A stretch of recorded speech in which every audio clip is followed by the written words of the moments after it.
how are you actually making some kind of positive change that you want to see in the world? And then defining positive change, well, like lots of people will define that very differently.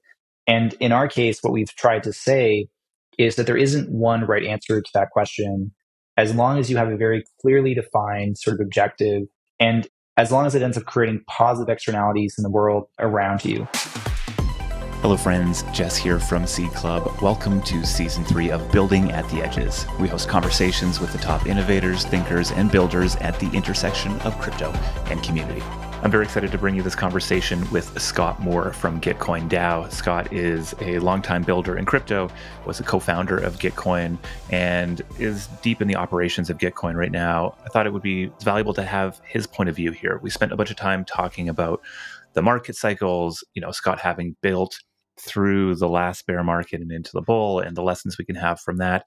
And I think the most interesting parts of this conversation are just to speak with somebody who's been in the market at a time like this, built through it, and then also has been a part of launching a DAO and managing a DAO, both through the early days and in the excitement of the early days, and then also through the necessary sort of shifts and changes that come with a maturing DAO-like organization. So let's get into it. Scott, welcome to the pod. Thank you for having me, Jess. About time, Scott. You're a longtime early supporter of Seed Club. I remember being parked in Stanley Park. I don't know where I was going, but I remember pulling over and having a conversation with you the first time about what we were building at Seed Club and about the things that you were working on at Gitcoin. And I just love having these moments where I get to sort of reflect on that earliest meeting, which seems so long ago. It was probably only 2 years ago, but it was also long ago. But we both come so far, my friend. We survived another bull market, and here we are back into a bear market and all the fun things that come with it. This one maybe has a little bit more oomph behind it in certain ways, and maybe less oomph behind it in other ways. But I'm curious. I think a good place for us to start a conversation is just about the nature of market cycles, the impact, how that sort of affects what we build, why we build. And you, as somebody who's been through a few of these, I think has some interesting insights maybe to share here. Yeah, I feel like, Gitcoin's been through almost 3 market cycles at this point, if you kind of count some of the smaller reductions in sort of like the 2017 era. And I think what's super interesting to me is just how many things change throughout those cycles. To your point, when we talked about Seed Club early on, that was really at the start of what eventually would be like DeFi summer. And then, of course, we saw all of that play out over what feels like it was like a decade, but was actually like probably, to your point, like 2 years.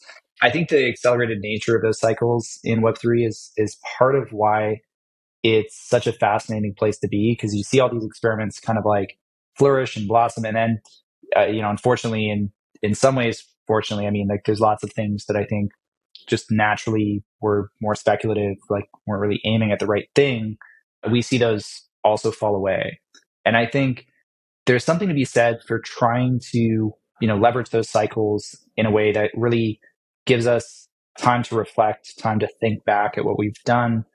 And I think that sort of reflection is a really healthy process. So for Gitcoin, like we actually started totally separate from quadratic funding with this idea of let's build the future of work. Let's build sort of the internet of jobs. Let's find ways for people to get paid for working on open source. And that's still very much a core part of our ethos. But what we sort of realized is bounties maybe on their own weren't enough for that. We needed a way to actually expand the scope and the role of the maintainers of those projects so that they could feel empowered to build what they wanted to see in the world. And I think if we hadn't had this sort of shift in the broader market, and this is true for a lot of projects, you can just see them go on this illusion of product market fit for years without really like having to check back on, whether or not something actually makes sense. So in that sense, I think it's a challenging time to be in any kind of like bear market for a lot of builders, including for, us. We've got like our own work to do there as a DAO, but I do think there's a lot of value in going back to sort of first principles, going back to reflection on not just like what we've already accomplished, but also why we're doing that in the first place. Yeah, so I think like the illusion of product market fit is something that I think is a thing that any builder has to battle against. Like our default is to want to imagine that it will exist and to be optimistic about things. And I think, in the Web2 world, you're really seeing a lot of deep analytics and data being used to kind of drive it, or you're looking at ARR or some sort of metric that seems to be established as the industry. I think what we get here is like it's very easy to have false positives when you have these very speculative assets that are kind of the core product that's out there. If your token price is going up and people are excited about it, you're successful. If it's going down, you're not. And really, there's sort of a lack of focus on what there is that people are trying to build. And even if you have the best of intentions around it, it can be very easy to get distracted. And maybe there's an argument that being distracted in the short term is actually the game theoretical right thing to do if you're just trying to maximize value. But I think that's actually a tough argument to make if you game it all out. I guess the TLDR, it's easy to get lulled into a sense of acceptance around perceived product market fit. And so I guess my question here is like, how do we bring earlier awareness to those issues? Because maybe you're building right now and you haven't fully recognized what mismatch we have around the product market fit or the need for our product, or maybe we just want to be faster at identifying that in the future. And I think we actually, to be honest, done a lot better this cycle than in previous cycles in this direction. But, there was a time where there were like no users in Web3. Like the concept of a user was like a pipe dream. I think this cycle, certainly there were more users, but even then, I think we haven't had hard conversations about like what those users are actually looking for and how they're actually interacting with products. And I think actually this cycle we'll see a lot more things that have sort of survived and found at least some base level of that product market fit. But I do think that there's certainly a challenge around just really talking to users and, also figuring out what kind of, to your point about like the issue with broader sort of token economies, like what is the user actually trying to get and how does any kind of token economy facilitate what they're trying to get? And often people just sort of launch these things without considering that. I think we saw a lot of that with the broader conversation around different types of token utility. We certainly saw that with like governance. Even for us, like, we have to figure out what are the things that people want to govern? What are people excited to govern? What are they excited to be part of? And I think we're sort of lucky in a sense where like people kind of like the idea of public goods. They like the idea of building kind of new forms of infrastructure. And it's a community that naturally is already kind of Web3 native. They're developers that are building on these protocols and these ecosystems already. And I think that's actually very useful versus if you're trying to go to like a much broader mainstream audience where they just don't really know what even a wallet is. They don't really know necessarily what they're trying to, necessarily accomplish. They just heard about it on CNBC, and then you get into problems from there. So I think certainly he's doing a little bit better this cycle, but, just working with real users is really, really, really key. Yeah, maybe the folks Jim Cramer is referring to us are not the right folks to be governors of decentralized protocols at the stage we're at today. Yeah. So I think there's two interesting threads to pull on. I think one maybe we'll get to in the future, which is this idea of value in token economies, because I think that gets into some of the new work that you're doing, and it's definitely a conversation I'm interested in. But I think there's a number of folks that are either leading teams, leading DAOs, or are part of DAOs, and we're in this phase of like reformatting, refactoring, refocusing. It's a material difference in how we need to structure and operate in a time when there isn't just this abundance of interest and attention, and really where we need to go create that interest and attention in a much more focused way. And I know in your role at Gitcoin, you sort of have a front row seat to both the benefits and the challenges of leading through that shift in a very public way. Governance from Gitcoin is on chain and very public in many ways. So I'm curious, what have some of like the conversations been like, or how have you approached making the changes that are needed, either from a focus or even a resourcing standpoint for Gitcoin? I mean, that's been actually a big part of our shift in a lot of ways. So we started again with this sort of notion of bounties and individual tasks, and we sort of evolved that to focus on getting maintainers money they needed to continue working on their core product, their core idea, their core piece of infrastructure. A lot of that was a lucky shift because the original model for grants really had nothing to do with quadratic funding. And Vitalik and Glenn and Zoe like dropped this paper, and immediately we were just like, okay, this is a much better idea. Actually, we should really just consider this deeply. And so it was a lot of experimentation that led us to that idea. And we sort of started to see that product market fit. But when we were working on that idea, there were still lots of other products that we had in the pipeline. We had actually this thing called Kudos, which was like a reputation system similar to like POAPs now, which we like quickly realized was like a little bit too early and wasn't really like a fit for where the market was. We had this idea of quests where people could go and learn in a internet native way. And all those things were very difficult to kind of really get a sense from users of what they wanted. And I think this is where we sort of realized that like what we were really looking for wasn't even necessarily users, but what we were looking for is like cultivating a community of open source developers who often were these maintainers who just naturally gravitated towards the quadratic funding originally platform and now sort of protocol that we're building. And that to me was really the moment where we just realized, okay, this feels like actually Web3 native. This feels like something where like we can actually really engage with this group. And it feels like they also really want to engage with us. Like they actually care about this stuff because it's like directly related to not only their livelihoods, but also something that they actually are passionate about and care about. I think Seed Club actually has probably had success for similar reasons. Like a lot of the people that come to Seed Club really actually deeply care about the problem space that they're operating in. So, I mean, it was a large sort of like journey to get to that point and then some luck, honestly. And I think being able to identify that, being able to see when people are really like excited, when their eyes light up, and being able to like sort of engage with them on that and let them lead on that is, I think, what got us to this point. So I find it's reminding me of that old game that we played when we were probably pre-verbal babies, where you have the shapes and then the holes that are the same shape, and you're just like blind, Yeah. maybe with some intentionality, and all of a sudden it fits, and you're like, oh shit, like that's the thing. So I think that's like part of the exploration process and being in the arena building. And I think we can both very much appreciate the privilege it is to be building in an area with people who really care, and you have sort of many at-bats to try to figure out that thing. I think the thing that I'm most curious in is how are you making these shifts or navigating this internally with the people? And maybe it's pretty well established how one goes and finds product market fit, though I think it's probably different in Web3, but there's a corpus there that we can explore. I think like how we lead through change in decentralized autonomous organizations is like the far more challenging and interesting one.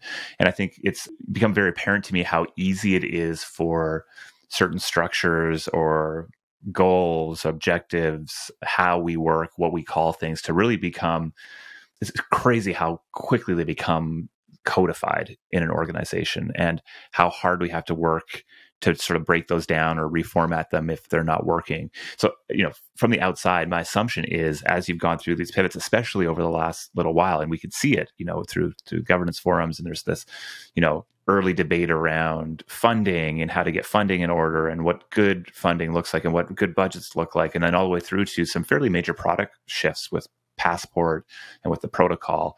I'm really curious about the people layer underneath that. Like, what have you learned from being one of many leaders trying to steer what is an increasingly large ship? Yeah. The point you mentioned about just how early norms and values get solidified, I think is a really important one. That to me is like what I think is very hard for people to realize when they're first starting something, is just how quickly it snowballs into a much larger sort of thing than you really like imagined. And for us, we sort of started this as a traditional sort of like organization and shifted in, I think it was the beginning of 2021 into a DAO, into like what I guess I would call like an internet native organization, decentralized autonomous organization, whatever you want to call it. I like the sort of notion of like an internet native community mostly because I think the notion of organization means many different things. And so does the term community, honestly. It like often gets used too much in a lot of contexts. But I think the sort of biggest shift there was really figuring out, okay, we have these grantees who are part of the program that we run quarterly, where we leverage, to explain it, like quadratic funding is basically just this way of democratically distributing a matching pool, a large philanthropic fund based on the voting power with their individual dollars of some smaller group of donors. So you might have 20 grantees, you might have $100,000 in a large pool, and then people might donate $5, $10 to this set of grantees in order to determine where that larger pool goes in a way that kind of honors their degree of preference, like how much they care about one of those given grants. So we had this community of these grantees, and they cared about actually building their own projects. They really wanted to see their own projects flourish and be part of the Web3 ecosystem. But to get them to then go and actually participate in our governance, to be part of our journey in a much more sort of involved and almost higher commitment way, was a very big shift. I think often people have the expectation that, this is probably not as true now as it was during the beginning of sort of 2020, 2021, that people really would just love to participate in governance. And we can see in other traditional systems, most democracies even, that this is not necessarily true. And it was not necessarily true for us at the beginning either. And what we sort of had to figure out is, well, what is the sort of relationship that we have with grantees, and how do we sort of define which grantees are actually going to really put in the time and energy and commitment that they need to put in? And so we did eventually find a pretty good group of stewards throughout that process. Some of the best people we've had have also been the most vocal, sort of like advocates for and against different policies we've been making on like Twitter. Ironically, not a very community run organization.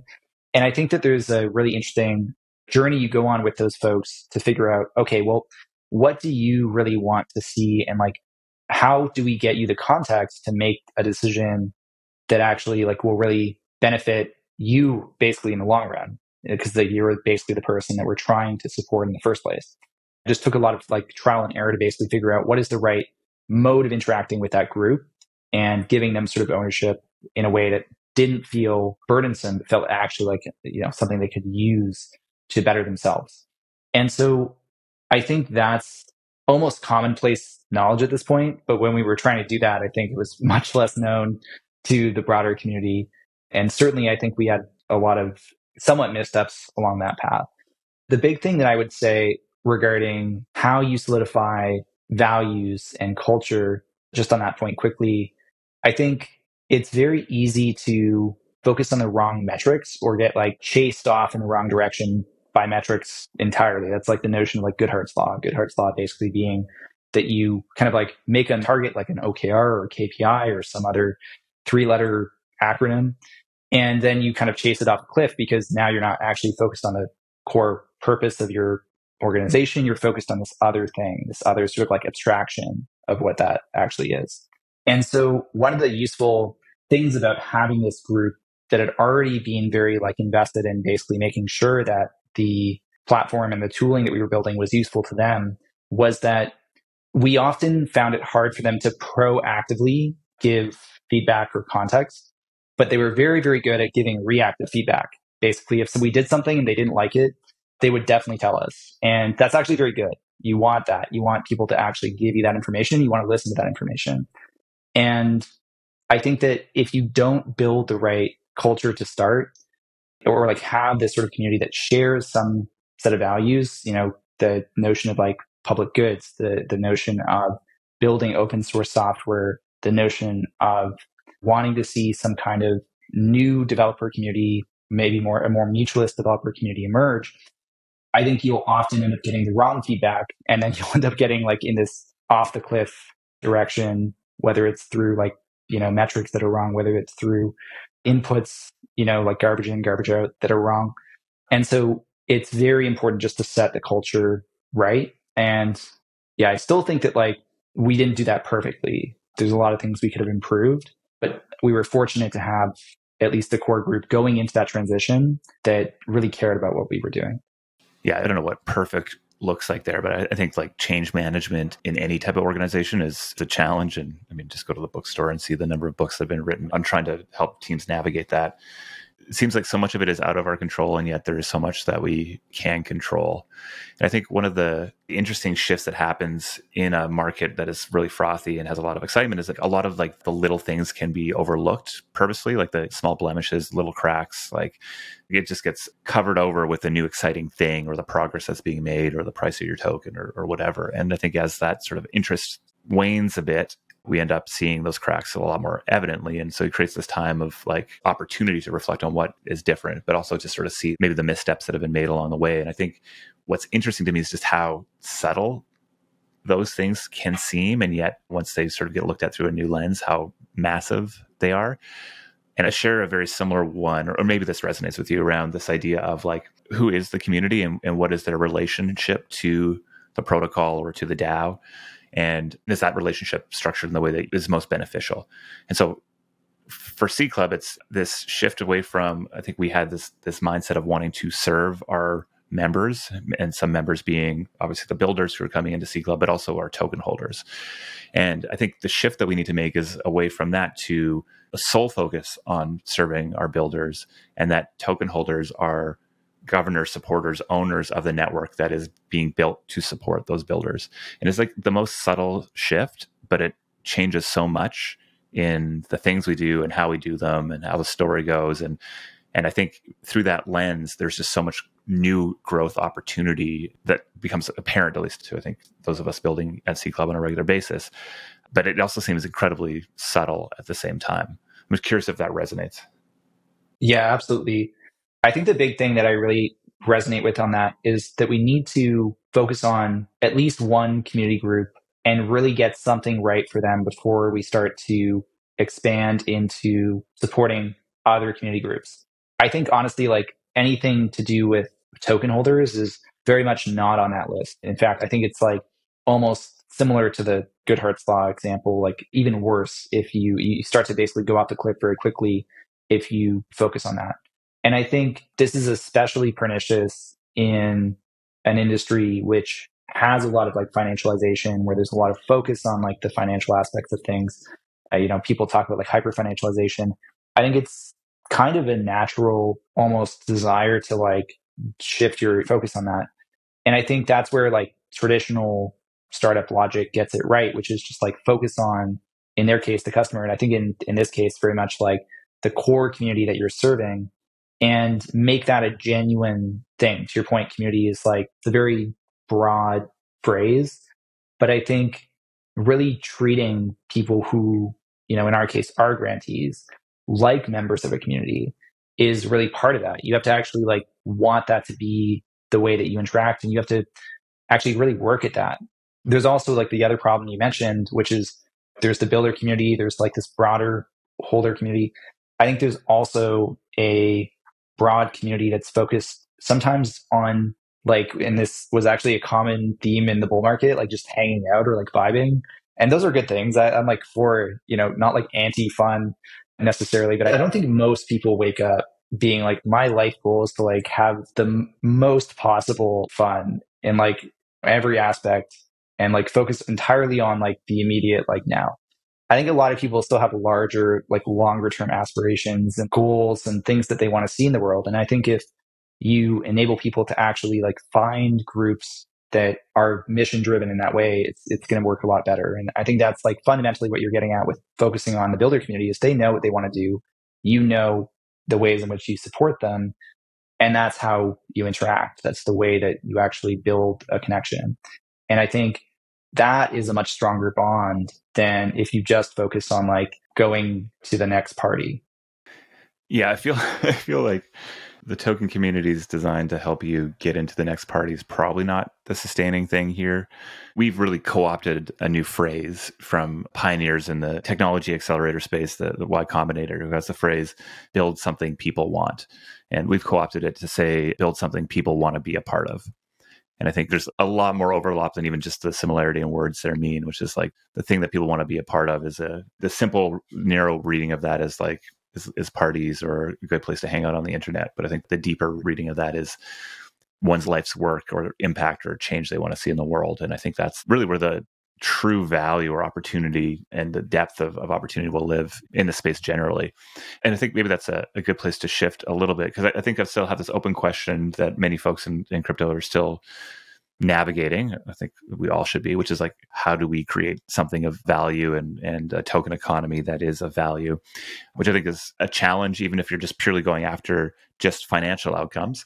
But, the thing that you're focused on here seems to complicate that a bit. So it's like, not just go and make as much money as possible, hard thing to do, but very clear, but more so, how do you actually go and build something that creates impact, and that impact can be sustainable, and underlying all of that is that there's a belief that actually doing good in crypto can actually be valuable as well. So I'm curious, you talk a lot about making impact with Web3, and I'm curious what that actually means to you. Yeah, that's a really big question. The big thing for me when it comes to impact is how are you actually making some kind of positive change that you want to see in the world? And then defining positive change, well, like lots of people will define that very differently. And in our case, what we've tried to say is that there isn't one right answer to that question. As long as you have a very clearly defined sort of objective that ends up creating, and this is kind of to me the core part, which is still quite general, as long as it ends up creating positive externalities in the world around you. And that's kind of like this very esoteric economic term. And the idea is basically just that, like, let's take a subway system. A subway system benefits the people who go and pay to ride the subway, benefits the city because the city ends up having more economic activity. It ends up having better sort of culture. It ends up having more deeper connection. People find meaning in the city through the fact that this infrastructure exists. But it also benefits private property holders. Private property holders end up generating value through having property that's near a station or finding, ways to grow with the city. And I think that's something that is actually usually missed when we talk about like these public goods in general. And I think that's what I mean when I think of people building public goods and then sort of making positive change in that way. So I think as long as you're trying to kind of produce positive externalities, as long as the problem you're trying to solve is like quote unquote like real, and I know that's also like that's a little bit broad. I think that to me is the really core piece of it. So, one obvious example would be something like trying to make sure that we all have clean air, that we have a climate to live in. That is probably pretty useful. It's also something that generally has not been really that easy to solve for like traditional states or even for like companies who now kind of trade carbon credits between each other, but there's still a lot of gaps in how those systems actually solve the problem, partly because it's this like global problem and everyone's kind of passing the buck to everyone else. That's like the problem with global public goods in the first place. Other things that you could try and solve are very local. Like you could try and solve, for example, just like helping small businesses in your local community. We had a group that did that with around for Oakland sort of nonprofits and organizations. We had another group that did that during the pandemic for Boulder-based businesses that wanted to kind of like sustain themselves over that period. And even in that latter example, you're funding businesses. Like those are private enterprises by definition. Maybe they're cooperatively structured. Maybe they have like some sort of like more esoteric structure, but generally they're not like public things. They're not public goods, but producing strong businesses in that area, in that region still actually ends up being really useful to that overall economic activity, to like the overall culture. People want there to be like small shops and restaurants and things where they live. That's why, people move to New York in the first place, right? Like that's like a very popular part of just any city. And so positive change is this very broad range of things that we could potentially start thinking about. And so we've actually sort of played with this and we are strictly sort of saying in the context of the protocol world, because, and this is a lot to get into, but previously with the program, we were much more hands-on with the kinds of causes we would fund. So we would fund a climate round. We would fund a round for open source software. And I think in the future, we want in the protocol world, anyone to be able to fund their own shared needs, their own local public goods, their own sort of causes, and to generate value that way. So for us, we've sort of started using the phrase like fund what matters, just as like a general catch-all. And what matters is sort of different to everyone. Radical Exchange talks about this in the context of pluralism. There's this notion of sort of plurality of values, just sort of a spectrum of different values that all lead to like positive outcomes. And that's kind of to me what impact is, that you've made some meaningful, measurable, incremental change in those things, in this direction that you were aiming for over time. And I think that's a wonderful thing to set our sights on. I think maybe where the pushback should come is in the how. And I think there's the how by saying, hey, we're going to go build a platform first that helps fund public goods, things that are net positive for all of us that we should support, but that are going to have a hard time getting funding through traditional venture capital means, et cetera. That's sort of, Gitcoin V1. I see the V2 with the protocol being, okay, we're actually going to take what we've learned and built here and make it available to many other communities, organizations, focus areas. I think UNICEF or UN, am I? Yeah. Is there something with the UN or? Well, technically it's UNICEF innovate. And the reason I say that is that they've got like 50 different subsidiaries and they're very specific about it. I'm sure. Yeah, they're a UN organization. They're part of that whole sort of infrastructure. People think of the UN and UNICEF as like an NGO. Technically, it's still an intergovernmental organization. It's a really interesting case for us actually, because it's one of the first things we're doing with quote unquote real world organization, like a Web2 organization that doesn't really have a lot of work that they've done in crypto. They've done actually, and that's how we got in contact. Like they had a fund that basically put money in with no expectation of return. They call it a fund, but it's more of a grant sort of vehicle to these projects that basically are aiming to make a real world impact with crypto. And they wanted to kind of find a way to continue supporting those projects even after they'd sort of graduated from this process. And so that was actually really beneficial for us because we're just in the process of sort of testing with some of these alpha rounds, this protocol. And they really wanted to run this independently on their own. And that gave us the ability to kind of say, okay, here's the tools, here's how you use them, go off and try to make the impact that you want to make. And that is ultimately where we want to go. We want to have that be something that's done by the community versus by us. I think this is like sort of what we all learned from and I have to bring it up, of course, like the SBF situation is like, you don't want one person to just be like, oh yes, at some point in the future, like I'll maybe give some money later and we'll figure it out, and them to decide what is a valuable cause and what isn't. You want different local communities to decide on those cause areas, even if, by the way, some of those cause areas end up being global, like climate change or like better inclusion and equity. Yeah, I think that's fascinating. My question really is around the sustainability of these. So if we say like, okay, we're going to go make impact, people go, heck yes, I'm down. Like, let's go make some impact. But the reason why people don't invest all their time and effort into going and making an impact in the world is because there is the realities of capitalism and money and rent and all these sort of things. And I think that exists for communities and for DAOs and for protocols, though maybe I'm stretching it a little bit there depending on how we define that. And so I think that the big question I have around, often referred to as regen or impact DAOs, is the promise here that you see that we're using these tools to enable just new ways of giving and philanthropy? Or do you see crypto Web3 as a new tool that can make that sort of the giving, the impact also be a valuable thing that can sustain itself into the future? That's an important question. I think in terms of sustainability, in part because, I mean, that's what we've seen. A lot of the stuff that we like sort of built didn't end up being super sustainable. And I think even in like the regen space, there's been examples of that. There's the forks of things like Olympus DAO that are sort of focused on trying to, 3-3, make the number go up. And I think that's not the right approach at all. Like even in terms of something that has good intentions, I think it's very important for us to be aware of the fact that like sometimes those things can go wrong. And that's kind of like the whole point of me bringing up like sort of SBF or effective altruism or any of those things, which I think actually have a lot of value.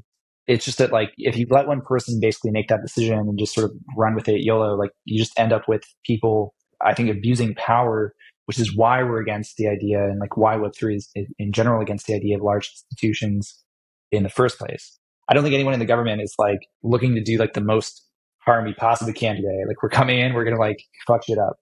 I think it's mostly that there's just a lot of problems that occur in the actual operation and distribution of the resources they have that end up creating problems. I think that's generally true in a lot of large institutions. So back to your question. So like, how do we actually like fix this with Web3? So I think the sustainability problem, I think we fix by creating locally sustainable economies first and foremost. So like with DAOs or with other types of organizations, the biggest part there is just thinking through in what way is there a model, and like importantly, like a compliant model that allows for basically utility to sustain the operation of whatever the protocol is over time. With Uniswap right now, there's like a whole conversation going on about this in the context of the fee switch. I think there'll be other conversations like that emerge in the years to come and that are going to be pretty important for how we actually think about these things. The other prong of this is really, okay, so yeah, everyone has very good intentions. How do you make sure that people are actually making an impact in a way that's meaningful and is truly measuring the right things? And I think that's where for us, like our sort of answer to this is like, that's a very hard question. Things like positive change are very broad terms. How do we enable smaller communities to create their own answers to those questions, at least as a starting point? And then through those experiments, we might learn better ways to kind of generate value for those local communities. Everyone is kind of an expert in their own local community. Like the idea that, let's say you're trying to solve like food safety in Uganda, like the thing that you should probably do is actually talk to people who are on the ground and dealing with that problem and work with them to design some kind of solution. And so something like quadratic funding in the context that we're talking about it is really aimed at trying to get that sort of tooling in place that anyone can kind of fork and use in the way that they see fit. This is kind of like even beyond Web3, the way that I think people in the sort of like DWeb community, which is a term coined by the Internet Archive, are sort of seeing things with mesh networks and so forth. It's really just about giving the tools, letting people use those in the ways that they see fit, and then letting local solutions to problems sort of bubble up. That doesn't necessarily mean you're going to get to the right answer, but at least it means that you can start to see very incrementally how all these different sort of flowers bloom. And then just like in Web3, some of those things are not going to necessarily make it. And some of those things are going to have challenges, but you learn through that experimentation and you do so pluralistically instead of just, from a top down perspective. Yeah, I think that's fascinating because I think like the reality is, how do we get into a place where we can have thousands of experiments running? Yes. Yeah, I agree. Like the local, the small, and I think that's what we're going to see over the next year or two. It's just like a huge boom in things that will look small, that some of which will become big in the future. But like there also needs to be this environment where those things can come to exist and have enough runway and energy and attention to actually be proven out. And I think that's sort of the challenge and opportunity space we live in right now, where I think this idea of localized economies, or let's call it like building the microeconomy or the engine, the utility. I think that's what a lot of utility tokens are based on. It's this idea that, there will be a vending machine that creates value and distributes value. I think we just haven't seen that play out very well at all. And definitely haven't seen that, maybe because it's really hard, maybe because it's the wrong thing to focus on. I don't know. Probably the former rather than the latter. But instead, what we are seeing is like these sort of meta organizations that capture the meme, be the Schelling point for attention and for value that is then directed in much less mechanistic ways to smaller products or projects, that I think is ultimately leading to, or will lead to, that level of experimentation that maybe proves out your thesis, or maybe just reinforces that meta brand meme is actually the way we create value in Web3. Personally, I think it's probably going to be both, but I would say what Gitcoin is and what Nouns DAO are great examples of this. Like you have both captured a meme, one very explicitly, one implicit through the actions that you've taken, have been able to pull resources together, that's capital and people and heartbeats and sort of vision, and both are enabling a lot more local, so whether that's internet local or domain or maybe even local type of experimentation and building. And I think both of which are going to lead to some interesting experiments, but none of those are, if we zoom out, these intricate economic designs that are using utility tokens to, allocate resources perfectly and distribute value. And so, yeah, I think it's both a great example of like what might be creating the circumstances for those types of things to exist, but I also think it's really interesting that they are not those types of things in and of themselves. They are these sort of broad meme catchers, and it's probably an important thing to acknowledge. I wonder if that resonates with you, or if you have thoughts. Yeah, no, I think that's exactly right. Nouns is actually a perfect example. One of the things that originally honestly bothered me about Nouns was like this notion of nounish, like what is nounish? But it's actually like more like a collective exercise of just like trying to basically figure that out. Like that's part of the actual benefit of the meme, is that everyone's kind of coming together, trying to figure out what is this overall idea. And in doing that, they've actually created a lot of positive impact themselves. But the way they actually start to propagate and scale that is very much still local first, like with the sort of like prop house model with these like local spin-offs. Like one that I'm part of is like Public Nouns, which is just literally a spin-off whose treasury is entirely dedicated to going back to funding different types of public goods-based proposals. there's like all these different ideas that kind of emerge from the community sort of rallying around this meme. I love the term meme catcher, by the way. I think that's a really good encapsulation of sort of what's happening. And it is sort of a shelling point for communities to try to solve problems together. Iwaki said this a lot, but like it is all coordination. Like when we think about these things, like when we think about how we get everyone together and solve these problems, like everything is a coordination problem because everything is a people problem at the end of the day. And that's a different conversation in terms of, what is going to be automated. At this point, we should just call it DAOs, mostly like decentralized organizations. The hyperstructures are sort of still somewhat of a myth, hot take. But anyway, I think that's absolutely right. Yeah, I know. I think the fascinating thing for me is just how far we've come and yet how far we have to go in creating mental models for how valuable crypto networks, assets, communities, DAOs get created. And it's the most exciting thing to focus on in many ways, and also like daunting, because I think there's like very clearly enough of a there to say that these things can be created and have been created and will continue to be created. I think like how to do that in a repeatable way is probably one of the more valuable pursuits to explore, and yet it just seems so nascent. What's super interesting to me is that we end up circling a lot of the same models. Like, one tweet that I remember from, I think it was Ian from IDEO, now Syndicate as well. Like it was saying like 2023 will be the year of like TCRs, which are like token curated registries. And like, if you look back at like Simon DLR did a lot of work in this back in 2016, 2017, which is kind of when I like ended up getting into the space. Like 2015, 16 was just me like playing around with different ideas around like coordinating different types of, I guess what they were called at the time was like decentralized autonomous companies. It was like the Ethereum Foundation's term for it.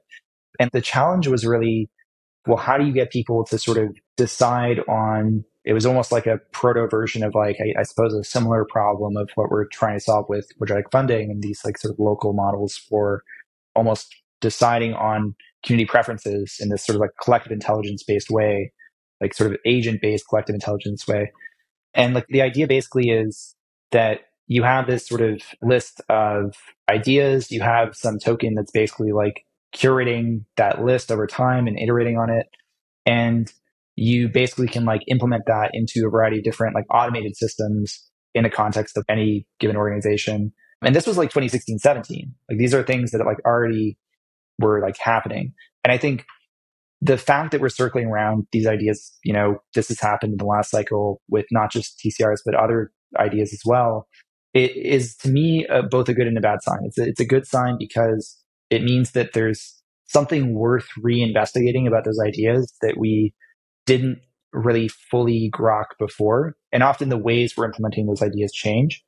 But it's also bad because it means that we haven't really found, to your point, the there of those particular mechanisms at least this point in time.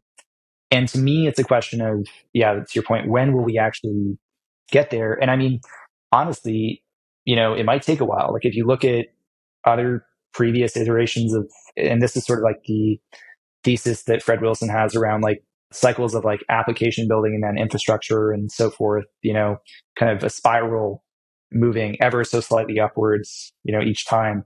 It's one of those things that just takes constant cycles. It takes constant movement. And, even things like Uber and so forth, it's like still very much a question mark in Web 2, whether or not those were just zero interest rate, VC funded social experiments, or whether there is a there in that context as well. Like we don't know these things till decades afterwards, which is why it's so important to be careful with just like how we implement and experiment with these ideas. Yeah, I think, I don't know who had tweeted it recently, but it was like the difference between building a company and building an institution. Institutions are being built to last forever. And I think that's actually, an exceedingly rare thing in our world generally, right? So like I take a very optimistic look at circling the same things, largely because I think it is one of a timing thing in many ways and an infrastructure thing, as you're highlighting. Though there are examples that keep coming up time and time again that we would probably do very well to just sort of shun in the future. And I think this Web 2.5 / centralized exchange world is one, or semi-regulated one is one that we should probably just put behind. The free money box is another one. well, I have many other opinions on play to earn or watch to earn or just Oh some pretty yeah. like weak applications of things here. But yeah, at the same time, I agree. I think we will see a lot of very simple ideas that were just far, far too early. The pets.com to Amazon path in Web3, I think will be robust in many ways. But I think the thing that I'm most excited about is, there's just such a premium put on new models, right? Like I think when we Yes. look at NounsDAO, the premium was that this is a net new thing and it's got traction and that's kind of cool. I think there's a big open question just on how that can apply to other organizations beyond just the novelty of what the full product that was this Nounish DAO plus the Nouns community and its traction and its time that it came to existence being a thing. Like I don't think it's easy ever to just copy and paste that over to a different meme or a different focus and assume that it's going to succeed. Like I think that the newness of something can carry a lot of weight for a new protocol or token model or project, but that's, I don't think, enough to sustain growth and value over time, even for that initial protocol or product, or definitely for any derivatives or ones that are being built on top of it. And I think the Web3 space is just littered with examples of fast followers who maybe were able to capture short-term attention and value, but have just bled out into irrelevance at a rather fast pace, which again, it just adds to the fascination I have with all of this stuff. Yeah. And I think eventually we have to enter the real world. Like eventually, even for us, we have a community of builders. We have a community of principally Web3 builders. And like, that's really like what we were talking about at the beginning. It still is very much our core focus, but like the UNICEF round and these other experiments are really us trying to figure out where else can this actually be applied beyond just the kind of narrow range and like domain of Web3, which is still very narrow. It's still very small. And I think it's going to still take us a long time to figure out how to actually solve those problems in the real world in an effective way. There will be lots of like kind of like false positives to your point. And I still think that's okay. I still think that's, part of the process and it's part of the journey of progress generally. Well, to me, it feels like an inevitability. Like it's one of those things where you say that I go, yeah, I agree. And Oh, also, well, yeah. it's an infrastructure and a legal thing in many ways, in my opinion. And I think it's. I wouldn't count it as like that's an interesting, and I think a lot of people feel the same way where like it feels like an inevitability, but like the one caution I would have to that is when you look back at a good example is like John Perry Barlow wrote this famous declaration, the sort of like Declaration of the Independence of Cyberspace back in 1996, I think. And the point of that was really like, hey, like the internet is here, we're here, the cypherpunks are here, we've won. And what Lawrence Lessig has sort of come back around to saying, which I think is really interesting because he spent a long time working on like the Creative Commons sort of work after Aaron Swartz died, and now is very much focused back on the sort of problem of, what is the future sort of like history of the web. And I think a point that he brought up that I think is really important here is that it's really easy to like look back at John Perry Barlow's statement and see like this optimism around the idea that it was just inevitable that the web would be free and open and, to some degree, like there'd be privacy protections, there'd be all these things. And it wasn't that long afterwards that like you saw all this enclosure, this capture happen, like the Facebook like being like kind of like last vestigial, I don't know, like part of the semantic web and so forth. So that's like maybe just a side note, but I'm very skeptical of inevitability. Maybe there's this notion of sort of like manifesting or like hyperstition. Like we do need to like take agency in the world and like really bring these things to life. And we need to do that in a way that's responsible without creating too much noise, because otherwise we might just end up in that same position of, writing these grand declarations, but finding, sort of our own disasters. Yeah, listen, I totally agree. I think to me, the inevitability is this technology is here and it will further sort of dissipate throughout the world. More and more people will have wallets and it'll be easier to participate in these Web3 networks. Now, what and how those things get built and what sort of world results from that proliferation of technology, I think is very, very much up in the air. And I would fully agree with your stance there. I don't think we can be passive in expecting things to turn out for the better, especially when, there's just so many incentives for everybody building in the space to take shortcuts and to play the short game. And so, yeah, that's why I thoroughly enjoy our conversations, speaking with folks like you, big fans of what the team over at Gitcoin is building, and feel very much like kindred spirits in this path of really wanting to take a long-term, exponential, positive view on what can be built if we bring the time, the heartbeats, capital, energy of smart, values-aligned people together. I think there are many examples of that happening today, which is a very different feeling than it was maybe back in 2017 or 2013 and the other major cycles. And it gives me a ton of optimism moving forward, but also a lot of hard work ahead. So Scott, appreciate you hanging out with us for the hour. Where can people find you on the internet? I would say check out Not Scott Moore. It's my Twitter. It's like the easiest place. I spend still too much time there. Farcaster, I'm slowly spinning up with Ceres, CERES. Yeah, I mean, other than that, I really actually should have more links to share, but I'll share gov.gitcoin.co where you can sort of find out about what's happening in the DAO. If you want to sort of see what's being discussed in the community, if you want to get involved in the community in some capacity, there's a lot there to look through. And yeah, thanks for having me. I think I fully resonate with the idea of just being cautiously optimistic. I fully resonate with the idea of, trying to find things or build things that people want to be a part of. And so I just hope we can keep doing that as a space, and we'll, see how that goes in 2023. That's the energy. That's 2023 energy right there. Optimistic but we'll see. We'll see how it goes. I think we gotta be, I want to be like more optimistic than that in 2023. I think it's just a question of, you gotta take the time I'm very much in that reflective mode. You gotta take the time to think back on, and then move, kind of forward with intention. That's really that's my manifesting for 2023. There we go. No, I love that. I've been using far more aggressive terms to represent, I think, that feeling, which is existential dread and yet creative and energizing creativity, like living in that sort of liminal space between oh shit, what is real? And is this real or is that real? And then also just, again, feeling incredibly optimistic and positive and the checking in with where conviction lies creates this wonderful bedrock to make a next big leap from. But absolutely, yeah, I agree. I think we're in interesting times, and we'll see. Hello, friends. Steph here, Media Team Steward at Seed Club. If you like this episode, please subscribe, rate, and review Building at the Edges. This helps other Web3 builders discover these valuable insights. And tell us what you think on Twitter. Tag us at Seed Club HQ. Thanks for listening. See you on the internet.